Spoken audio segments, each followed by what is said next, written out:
بسم اللہ الرحمن الرحیم. سب سے پہلے تو ایک دفعہ پھر میں مشکور ہوں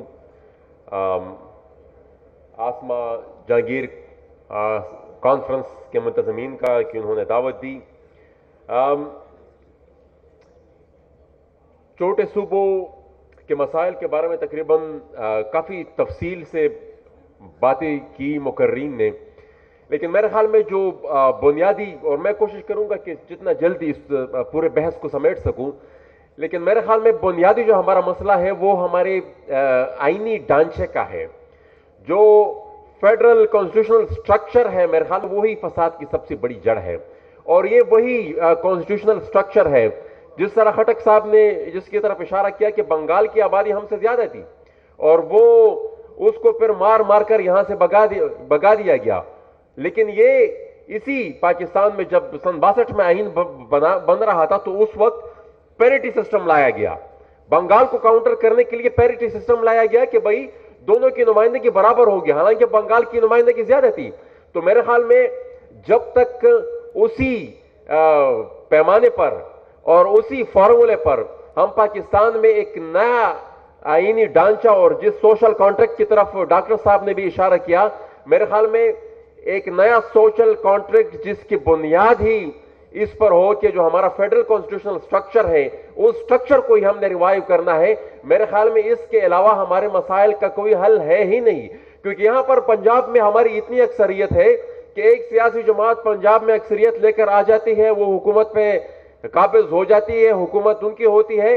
پیریفریز میں جو ہو رہا ہو، بلوچستان میں جو ہو رہا ہو، ایکس فاٹا کی جو منظور پشتین نے جو منظر کشی کی، باقی علاقوں میں جو ہو رہا ہو، مین سٹریم پاکستان جس کو کہتے ہیں پنجاب، ان کے میرے خیال میں حاکموں کو اور پاکستان کے حاکموں کو ان کے صحت پر کوئی اثر اس لیے نہیں پڑتا کیونکہ ہماری ووٹ کی ساری اکثریت بھی اگر وہ کھو دے تو ان کی وہ عددی اکثریت وہ برقرار رہتی ہے. تو یہ بنیادی ہمارے چھوٹے صوبوں کا مسئلہ جو یہ ہے کہ یہ جو آئینی، میں کہتا ہوں کہ مثال پاکستان کے فیڈریشن میں یہ آئینی سکم ہے، اور یہ سکم جب تک دور نہیں ہوگا میرے خیال میں ہمارے چھوٹے صوبوں کے مسائل ایک ان کے شاید شکل اشکال بدلتے رہیں لیکن یہ مسائل اپنی جگہ برقرار رہیں گے. اب دیکھیں نا، اگر ہمارے یہاں انسرجنسی آتی ہے تو اتنے لارج سکیل وہاں پر آپریشن آتے ہیں 70,000 کے قریب، اس میں پھر لوگوں کی جانیں ضائع ہو جاتی ہیں. لیکن اسی سے ملتا جلتا ایک رد عمل اگر پنجاب میں اٹھتا ہے، اور تحریک لبیک پاکستان کے سربراہی میں اگر ایک تحریک اٹھتی ہے اور اسلام آباد کی طرف وہ مارچ کرتی ہے اور راستے میں وہ پولیس والوں کو بھی مارتی ہے اور وہ بسوں کو بھی جلاتی ہے، تو ان کے خلاف رویہ اور ان کے خلاف رد عمل پھر بالکل مختلف ہوتا ہے. وہ اس لیے مختلف ہوتا ہے کیونکہ پاکستان کے جو جرنیل ہے یا پاکستان کی جو جتنی اسٹیبلشمنٹ ہے یا ایون سیاسی قیادت بھی، وہ پنجاب کی ناراضگی برداشت نہیں کر سکتے. دے کین ناٹ افورڈ کہ وہ پنجاب کو ناراض کرے یا پنجاب میں کسی قسم کا بھی کوئی آپریشن یا کوئی اس طرح کا کام کرے جس سے پبلک سینٹیمنٹس کو کوئی ٹیس پہنچے. یہی وجہ ہے کہ سعد رضوی کی ضمانت تو راتوں ہاتھ ہو جاتی ہے اور علی وزیر کا پانچ مہینے تک اس کی سپریم کورٹ میں تاریخ بھی نہیں نکلتی. یہ مسئلہ ہی سارا یہی ہے کہ وہ چونکہ علی وزیر کا تعلق ایک پیریفری سے ہے، اور یہاں پر جو پرابلم تھی وہ، اور یہ مسئلہ جتنے بھی پیریفریز ہے، بلوچستان ہے، گلگت بلتستان کی یہاں پر بابا جان نے بات کی، ہمارے پختونخوا یا ایکس فاٹا، یہ جتنے بھی پیریفریز ہے، یہ ان سب سے یہ رویہ میرے خیال میں یہ بدلنے والا ہے نہیں جب تک ہم پاکستان کے آئینی ڈھانچے میں یہ تبدیلی نہیں لائیں گے. یہاں پر خٹک صاحب نے 7th NFC ایوارڈ کی طرف اشارہ کیا. بالکل وہ ایک پہلا قدم تھا، 18ویں ترمیم، اس کے بعد پھر 7th NFC ایوارڈ، وہ بالکل پہلا قدم تھا جب پہلی دفعہ پنجابی پولیٹیشنز، پنجابی سیاستدان ہمیں اپنا حق دینے پر راضی ہو گئے. لیکن المیہ پھر اب یہ ہے کہ وہ پنجابی سیاستدانوں کو تو ہم نے راضی کر لیا، 18ویں ترمیم پاس ہو گئی، صوبوں کو اپنے شیئر مل گئے، لیکن اب پنجابی جرنیل اس کو ماننے کو تیار نہیں. وہ جس طریقے سے 7 NFC ایوارڈ وہ مسلسل اس کی وائلیشن ہو رہی ہے، اور یا پھر جس طریقے سے 18ویں ترمیم کی وائلیشن ہو رہی ہے، کیونکہ 18ویں ترمیم کے بعد کافی حد تک صوبوں کو وہ اختیارات دے دیے گئے تھے۔ اب NFC ایوارڈ بے شک ہم یہ سمجھتے ہیں کہ ایک وہ مثبت قدم تھا چھوٹے صوبوں کے مسائل کو ایڈریس کرنے کے لیے، لیکن میں کہتا ہوں کہ ابھی بھی اس میں کافی بہتری لانے کی گنجائش ہے، اور ہمارا مطالبہ ابھی بھی یہ ہے کہ یہ جو 82% کو یہ جو ڈسٹریبیوشن ہے ریسورس کی، یہ ابھی بھی 82% ہے۔ پہلے تو بہت تقریباً ابھی بھی 82% ہے، اور جتنے بھی ہم کمپیریٹیولی جتنے بھی فیڈریشنز ہم دیکھیں پوری ریجن میں، پوری دنیا میں، تو وہ ہمیں بالکل سلسلہ الٹا نظر آئے گا۔ ہندوستان میں میرے خیال میں آبادی کا تناسب ریسورس ڈسٹریبیوشن میں صرف 25% ہے، ارجنٹینا میں 65% ہے، برازیل میں 33% ہے۔ تو یہ ایک بہت بڑا فرق ہے میرے خیال میں۔ جب تک اس میں بھی ہم تبدیلی نہیں لائیں گے، وہ ہم اس طریقے سے چھوٹے صوبوں کے ساتھ ریسورس ڈسٹریبیوشن میں ہم انصاف نہیں کر پائیں گے۔ یہ میں وہ اچھا، ساتھ ہی ساتھ NFC ایوارڈ میں اپنے جو ایکس فاٹا ہے، کیونکہ ہم بھی ایک عجیب قسم کی سچویشن میں مبتلا ہے۔ ہمیں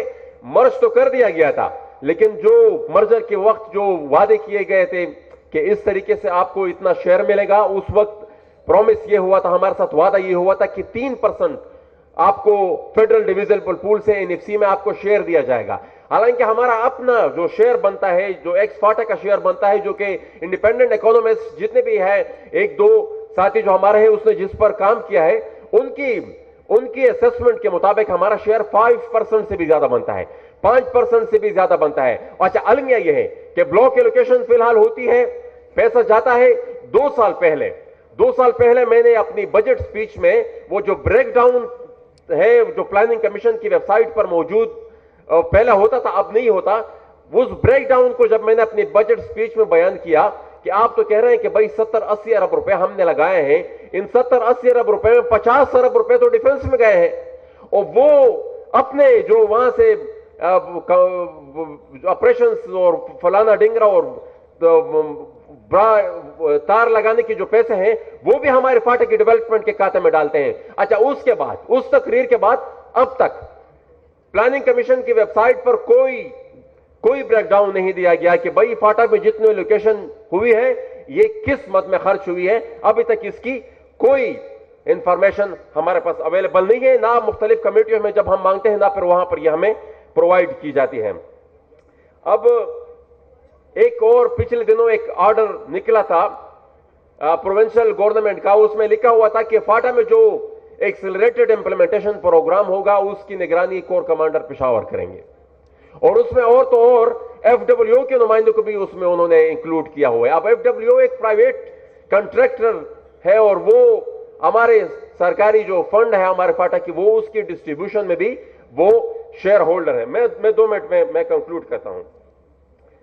بس ٹھیک ہے، میں 2 منٹ میں کنکلوڈ کرتا ہوں۔ یہ آرٹیکل 172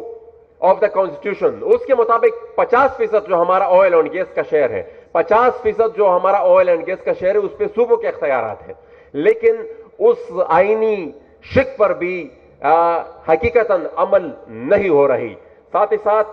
میں آخر میں صرف یہ کہوں گا کہ نیٹ ہائیڈل کا جو ہمارا مسئلہ ہے، وہ جو AGN قاضی فارمولے کے تحت ہمارا شیئر بنتا ہے وہ تو آپ رہنے ہی دیں، وہ جو انٹرم ایک ارینجمنٹ ہوئی ہے پختونخوا حکومت کی، وفاقی حکومت کے ساتھ، وہ شیئر بھی نہیں دیا جا رہا۔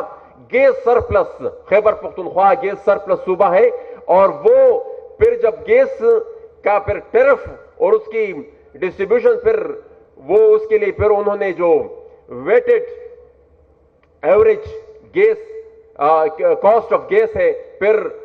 چونکہ میں 50% سے زیادہ اور ہمارا تقریباً 40% سے زیادہ جو گیس میں پروڈیوس کرتا ہوں وہ سرپلس ہے، لیکن اس کے باوجود بھی اس کا مجھے کوئی فائدہ نہیں ہوتا۔ اسی طرح ہمارا پانی کا جو ہمارا حصہ ہے وہ ہم پورا کا پورا یوٹیلائز نہیں کر پا رہے ہیں، وہ ضائع ہو رہا ہے، اور اس مد میں بھی ہمیں کوئی نہیں ہے۔ پیٹرولیم لیوی کی آپ مثال دے لیں، پیٹرولیم لیوی اب ہم پیٹرول بھی 50% سے زیادہ پروڈیوس کرتے ہیں لیکن اس پہ فیڈرل ایکسائز ڈیوٹی نہیں لگتی کیونکہ اس سے پھر تھوڑا بہت شیئر پر ہمیں بھی ملنا ہوتا ہے اس کا. اس پر یہ پیٹرولیم لیوی جس کو میرے خیال میں اس سال کی بجٹ میں وہ 610 ارب کے قریب ہے اور اس میں ہمیں 1 روپے کا شیئر بھی اس میں نہیں ملتا. میں بس آخر میں یہی کہوں گا کہ بہت سی چیزیں ہیں کہنے کو لیکن چونکہ وقت کی کمی ہے آخر میں وہی بات پھر دہرانا چاہوں گا کہ صوبوں کے مسائل کے حل کے لیے ہمیں ایک نئے عمرانی معاہدے کی ضرورت ہے. ہمیں اپنے آئینی ڈھانچے کو